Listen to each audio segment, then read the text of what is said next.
আমরা কোটা যৌক্তিক সংস্কার চাইছিলাম, আমরা আর কিছু চাই নাই। আমি টাকা বাসির পড়ালেখা করতেছি, পড়ালেখা করার পর 6 বছর পর যদি আমার কোনো জব না হয়, এই যে আমার পরিবারের ভোগান্তি, আমার ভোগান্তি সরকার নিবে? এটা কি দেশ নিবে?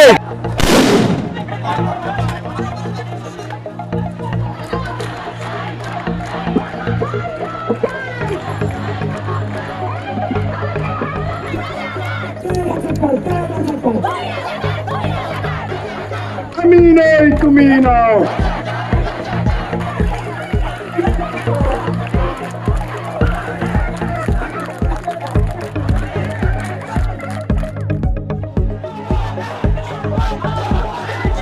আমরা কোটা যৌক্তিক সংস্কার চাইছিলাম, আমরা আর কিছু চাই নাই।